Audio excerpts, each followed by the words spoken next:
الحمد لله الكريم سلما على استقالي بفرود وسنن. أعوذ بالله من الشيطان الرجيم. بسم الله الرحمن الرحيم. إنا أنزلناه في ليلة القدر وما أدريك ما ليلة القدر. ليلة القدر خير من ألف شهر. تنزل الملائكة والروح فيها بإذن ربهم من كل أمر. سلام هي حتى مطلع الفجر. ما شاء الله بارك الله فيك. الحمد لله رب العالمين الخير في محكم كتاب المجيد. فاعتزلوا نساء في المحيط ولا تقربوهن حتى يطهرن فإذا تطهرن فاتوهن من أيس أمركم الله.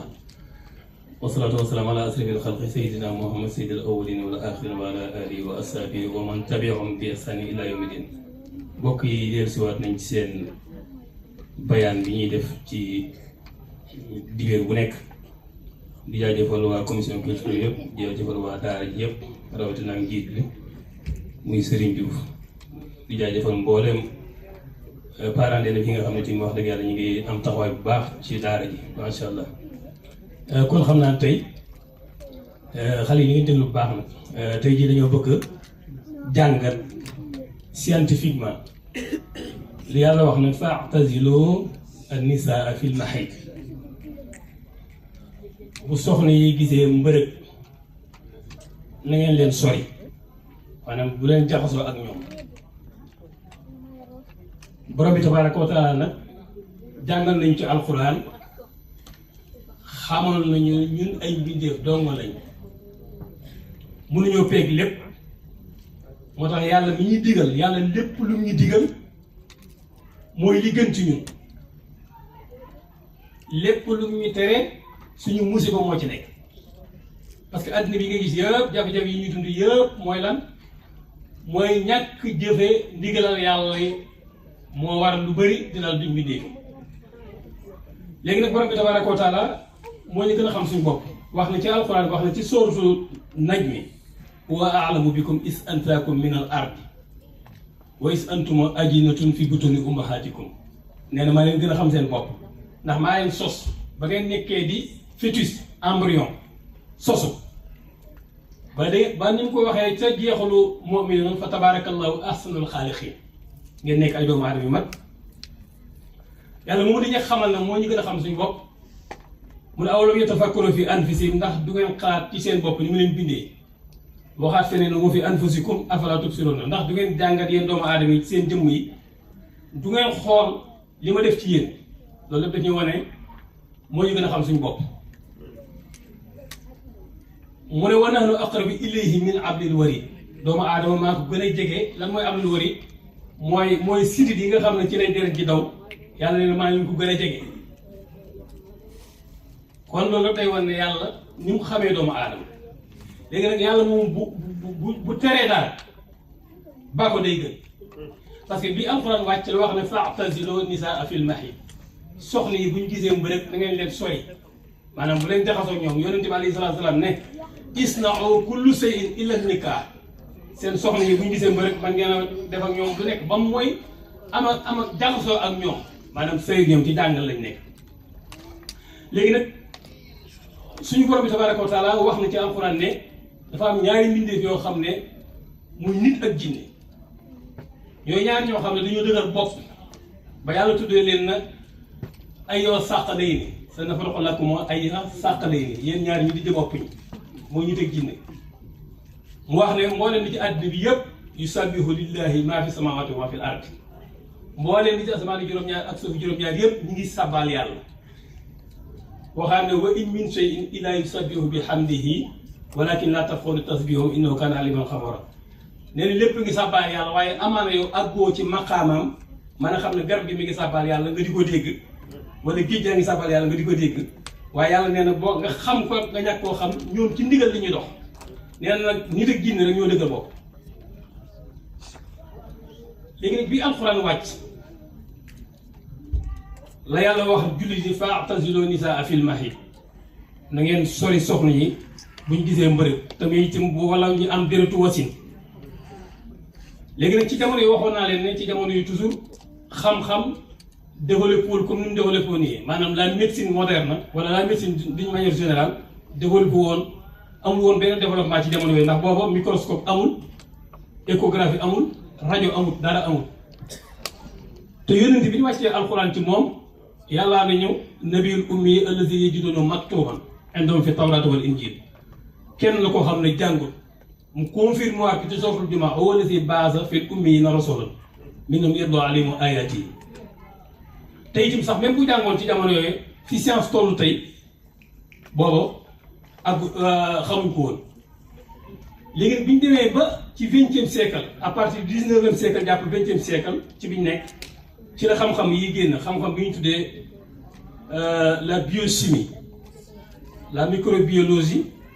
la biologie ak xam-xam bi ñu tuddee la génétique ñeenti xam-xam yi ñu confirme chimiste li ñu tuddee xam-xam yi ñu tuddee la chimie mooy alchimia ñëw confirmer ne doomu aadama dafa am ñetti milieu yu nekk ci moom am na milieu boo xam ne wala adduna bi d'une manière générale ñetti barab moo am barab boo xam ne milieu acide wala barab boo xam ne milieu alcaline la wala barab boo xam ne dafa neutre nekkul acide nekkul maanaam alcaline léegi nag bi yàlla waxee ne fa'tazilu nisaa fil mahid fàttaliku leen lan mooy dérutu mbërëg gi jógee ci jigéen waxoon nañ ci gannaaw ci daal seen jàng ne li ñu tuddee la fécondation mooy soxna si am na weer wu jot am na nen buy développé ci moom ñu koy wax la folliculogenèse waaye góor gi mi ngi yor ndox moo xam ne mi ngi jógee ci moom ay wallax njaat ñoo ci nekk léegi nag waxoon naa leen wallax njaat woowu ba taseeg nen gi ba dugg ci biir loolu li ñu tuddee la fécondation mooy doom sosu na mais ci période boobu nga xam ne nag soxna si mi ngi toll ci état de ovulation su fekkee fécondation amul masalan jaxasoo teg dugg maanaam sequt ak borom këram dara nen bi am na benn diir bi muy am ci biir soxna si dafay yàqu bu yàqoo nag mooy deret ju jigéen ñi nga gis jigéen di gis weer wu jot mbërëg deret ju jigéen ci moom loolu moo koy waral ndax fécondation moo amul moo tax loolu day soppeeku nekk deret ak ci paroisse génitale yi ñoo génnee deret jooju nag deret sobe la mais nag xam ngeen ne deret dafay milieu boo xam ne microbe yi dañ fay dund virus yi dañ fay dund léegi ni gannaaw ci 20e siècle nag bi borom xam-xam yi jàngatee deretu ci soxna soosu ci période boobu dañoo gis ne ñu ne jigéen maanaam pëyam boobu ci jàngal lañ nekk ab barab la boo xam ne période bi nga xam ne dafay gis deret barab boobu day jógee ci milieu acide ñëw ci milieu alcaline nga xam ne microbe yi dañ fay mën a dund ci biir deret jooju ci période boobu ci moom moo tax léegi nag charia da la wax na la période boobu bul ci jaxasoo ak moom ndax amaana boo ci jaxasoo ak moom mën ngaa jël feebar boo xam ne musiba la naaru lay doon ci yow waaye nag mën na nag fa isaa tataharna faatuhunna min aysu amarakumullah ci aay boobu nekk ci suratul Baqara bu jigéen ñi suñ demee nag ba set wecc mën ngeen a ànd ak seen i soxna su boobaa ndeke booba yàllaa ngi wax ne ndeke buñ setee seen milieu boobu nekkoon milieu alcaline day changé nekk milieu acide bu nekkee milieu acide nag léegi microbe bu fa bëgg a dund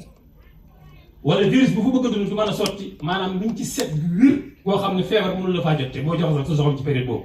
waaye contraire bi nag mooy boo jaxasoo moom ci période bi nga xam ne mi ngi gis deretu mbërëg loolu mën nga caa jëlee feebar boo xam ne musiba lay doon ci yow loolu bay alxuraan wàcc jullit yi xamuñ ko ñu waaye comme ndigalal yàlla la te moo ñu gën a xam suñu bopp li yàlla wax rek nañ ko def moo tax bi yàlla araamalee na xurrimat alaykumul maytatu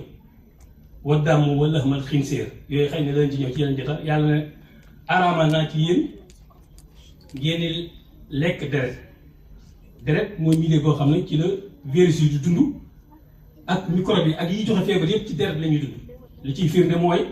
hôpital pour ñu détecter sa feebar bi nga yor bi ci gën a gaaw boo ñu jël sa deret analyse booboo ci gën a efficace léegi nag moo tax nag bi mu na araamal naa ci yéen ngeen di jëfandikoo deret waaye mu teg ci nag al maytatu maanaam médd loolu dañ ci ñëwi wala xamul xinsiir ak yàpp mbaam xam naa loolu bu ñu ko waxee moom ci su dëkk yi nekk nga xam tubaab yi ni ñu koy utiliser bu ñu ci àggee am na ay détails yu leer nañ yu firnde la yàlla lu mu tere rek lu ñu tere mu bàyyi ko day gën ci ñun lu mu ñu digal nag moom dañ lay wax defal loo man fattaqullaaha mastata'tum la yàlla kon incha allah tabaaraka wa taala daal si di ñëw dañ gën a leeral yooyu ñi gën a xam ne rek ci jeexal rek mooy ndigalal yàlla jëfe la laaj waaye lu mu tere moom bàyyi total la laaj ndax wax naa ne léegi àddina bi li ñuy indil jafe-jafe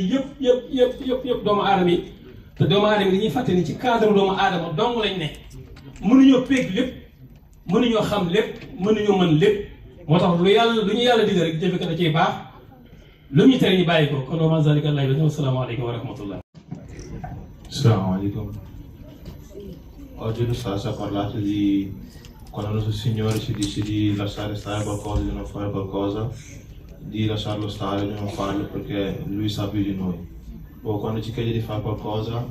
farlo il più possibile, fare quello che possiamo fare al massimo delle nostre capacità,